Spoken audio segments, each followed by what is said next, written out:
Hello again. This is Karen Smith from Radio Free South Africa, brought to you every week courtesy of the Gatehouse show.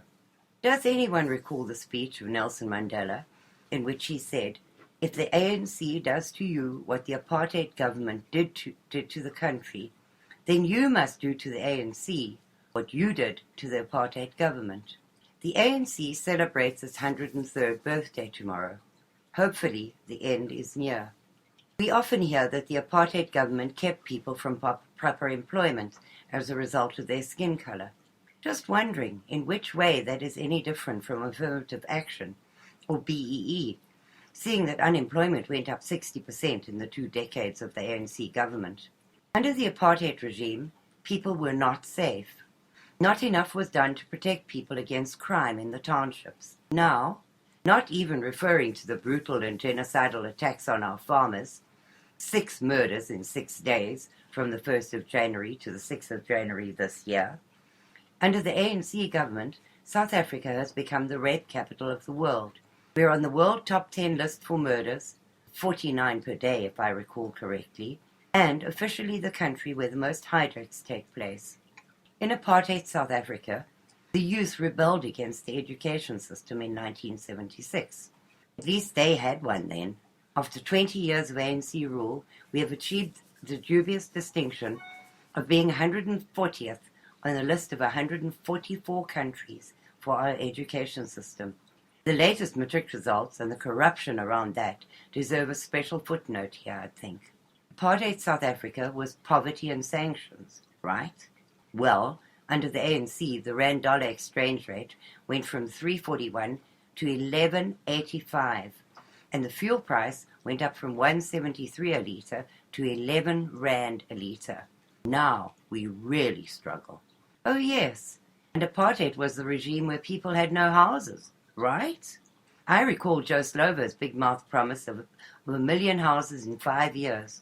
Oddly enough, under ANC rule, we now have 10 times more people in squatter camps and 1,000% increase in illegal immigration compared to 1989.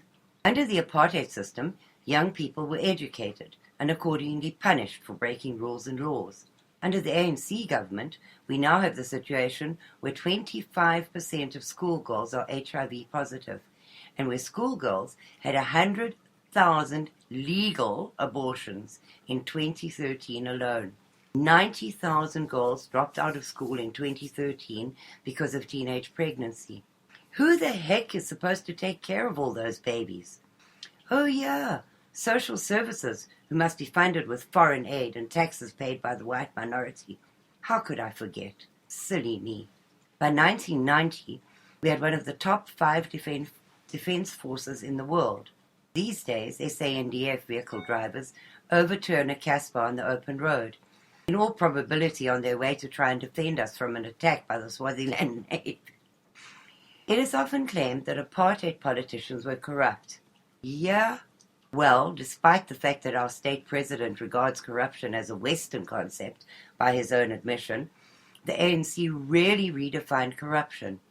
In the list of the most corrupt governments, we enjoy a special place right at the top. And why would that be? Because we are officially the country with the most convicted criminals in our parliament anywhere in the universe. That is a career path for you. Lie, cheat, steal, rape, and murder, and end up in parliament? Oh, and for Pete's sake, evade paying taxes as far as possible. Is it true, then, that ANC rule is the same as apartheid rule? Good heavens, no. Absolutely not. They are far, far worse. So, shall we follow Madiba's advice and get rid of them? Without a doubt. The black-on-white death number in South Africa in 2014 was 218 white people killed by the blacks. As far as I can find out, there were 361 black-on-white murders in the USA in 2014. Now, you have to understand, South Africa is the size of Texas. And in the whole USA, there were only 150 more black-on-white murders in 1 year than they were in South Africa. It is hard to understand that there is not an enormous world outcry about this terrible thing that is happening in my beloved country. I cannot understand, I cannot fathom it, I cannot wrap my head around it. Why is there such an enormous silence on the subject? This year is 7 days old. In those 7 days, 7 people white people have been murdered by blacks in South Africa. These murders are deemed normal, and speaking out against them is considered racist. 4 of these people were elderly. Chris Burtis of Sonland Park was shot dead. Skippy de Klerk of Rustenburg, shot dead. Andre Duprier, Hartbeespoort, bludgeoned to death. Malcolm Green, Escort, shot dead.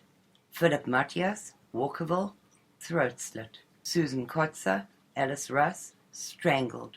These people were quietly going about their daily concerns and not being of any trouble to anyone. It is hard for me to understand how a woman of 67-year-old would be strangled by these people. I read an article by an American about racial profiling. His words follow. You want the answer to racial profiling? Read it and then weep. Thank your government. Whites are killed by blacks at a rate of 18-1 over blacks killed by whites. They kill themselves at a rate that is off the charts.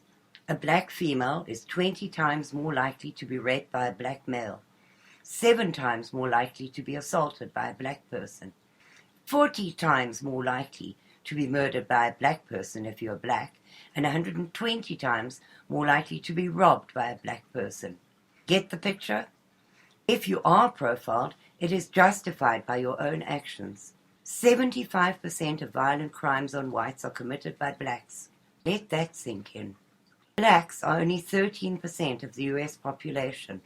Whites are well over 60%. You do the math and see who the real devil is by race. On top of that, 38% of the people in this nation on welfare are black, 39% white, yet blacks comprise only 13% of the population. Wait, it gets even better. Whites pays 83% of the federal income tax that goes to support welfare, while blacks pay only 7%. White America? We are the new slaves. Heck, we are being raped, robbed, and murdered, while these people sit at home, make babies, taxpayers' money. Then they have the nerve to talk about how they hate the white man. Are you kidding me? And another comment from South Africa. 1994 supposedly brought freedom to South Africa. Well, it's a strange freedom, since today everything right down from Transnet to Eskom and everything in between has fallen wayside. A strange freedom where we have more murders and rapes than in countries facing full-blown civil war. A strange freedom where more than 17 million people has been made dependent on government handouts. A strange freedom where a party ticket and a little bribery will bring you more than most people can earn honestly in their entire lives. It's time for real freedom, but not as part of a broken, corrupt third world country. No, Afrikaner people want real freedom. Hopefully every other ethnicity who does not want extinction wants it too. Let my people go. We want our country back. Yes, we will share so that everyone is catered for, but the time has come to end the illusion. The time has come to write the failed state of communist South Africa out of the history books. People, that is the sad state of South Africa today. We are 7 days into a new year, with already 7 black on white senseless murders, with little or nothing robbed. I need to tell you that this is coming to America. I read the American comment. I read the American black on white deaths. And you have to understand that the things that I have lived through in South Africa and that my fellow South Africans are experiencing today are coming or are already here in the USA. I read a terrible story about a white girl who had oil poured down her throat and was set alight. This is not quite as common as the practice of necklacing is in South Africa, where they cut a person's arms off at the elbow, tie a tire to them with barbed wire, and set it alight, pouring gasoline over them while the spectators dance and sing around the person who is in agony and dies the most terrible death. But although necklacing is not prevalent in America yet, burning is becoming more and more common. The Ferguson riots were an eye-opener to me. I never expected to find this in the USA, but in my country, a riot like that happens every single day. The blacks protest lack of service delivery by their very own black government. They riot in the streets, they block roads off, they burn cars, they beat people, they necklace people.